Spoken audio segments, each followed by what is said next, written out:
Nah, contohnya seperti apa? Nah, ini contohnya ya, contohnya, secara penerapan, beberapa masalah umum gitu ya. Jadi misalkan di sini melihat postingan teman yang sukses di media sosial, gagal ujian, kesalahan kecil di dalam pekerjaan, apa yang dipercaya, keyakinan apa yang dipercaya bahwa, "Saya kok gini-gini aja ya, nggak ada masa depan nih," misalnya gitu ya. "Gagal ujian ini berarti saya gagal total dan tidak berguna.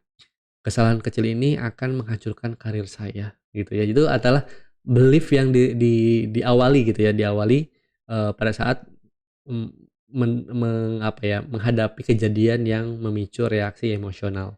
Konsekuensinya apa kalau misalkan kita langsung terima ini ya, tadi ya, merasa, cemas, merasa, tidak bisa tidur karena kepikiran terus gitu ya, saat stres sampai overthinking.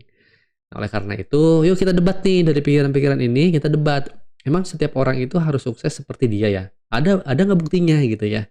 Nah, itu kan kita debat tuh, di debat, karena, masa depan seseorang itu, pasti beda-beda gitu ya, nggak seperti yang ada di sosial media orang-orang yang lain gitu ya. Oleh karena itu kita juga harus punya caranya sendiri. Apakah gagal dalam satu ujian itu benar-benar bahwa saya itu gagal total dan tidak berguna? Apakah satu kesalahan kecil pasti menghancurkan karir saya? Nah, itu kan mempertanyakan lah ya dari belief-belief yang sepertinya itu menjerumuskan, tapi kita coba untuk debat gitu ya. Dan efeknya apa? Efeknya saya juga bisa kok sukses seperti dia, tapi itu tidak apa namanya? Sorry sorry. Saya belum sukses seperti dia, tapi itu tidak berarti saya juga gagal gitu. Artinya, dia memang sukses, tapi saya juga bisa sukses dengan cara yang berbeda. Artinya perasaan merasa cemas tuh jadi nggak atau merasa sedih atau marah, merasa nggak berguna pun jadinya nggak seperti itu, ya kan. Yang kedua, satu kegagalan ujian adalah kesempatan belajar, bukan akhir dunia. Artinya jadi lebih positif ya. Kesalahan kecil bisa diperbaiki, itu bagian dari proses kerja. Nah, itu juga, menjadi efek keyakinan yang lebih positif, teman-teman. Oke, nah selanjutnya, teman-teman, saya juga sudah memberikan lembar latihan gitu ya. Tadi kan teman-teman juga sudah membuatkan ya, satu-satu gitu, mulai dari A, B, C, D gitu ya. Nah, di sini saya sudah siapkan sebuah worksheet, nanti teman-teman bisa juga untuk mendownload, lembar latihan model ABCD sehingga nanti bisa diterapkan di kehidupan yang lebih lebih nyata gitu ya, atau bahkan bisa diajarkan ke rekan-rekan teman-teman, rekan-rekan Bapak Ibu, atau di tempat pekerjaannya Bapak Ibu semua.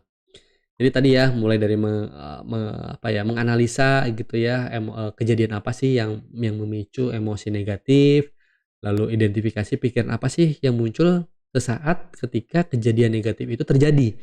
Terus kita tuliskan perasaan apa yang muncul gitu ya, lalu secara aktif kita debat dengan pertanyaan-pertanyaan yang tadi ya menantang gitu ya. Apa buktinya gitu ya, cari logikanya gitu ya. Dan terakhir adalah bagian tuliskan kira-kira keyakinan baru apa sih yang akhirnya jauh lebih rasional gitu ya. Cari positifnya dari situ gitu. Dan nanti silakan dituliskan dalam worksheet model ABC ini. Ini seperti yang tadi saya sudah sampaikan ya. Jadi ini bisa banget digunakan mulai dari activating event, belief, consequences, disputing dan juga effect gitu. Mudah-mudahan teman-teman bisa belajar gitu ya, dan bisa dipraktekkan, nanti silakan aja di-download. Oke. Oke, selanjutnya kita ke sesi selanjutnya adalah udah di sesi kesimpulan.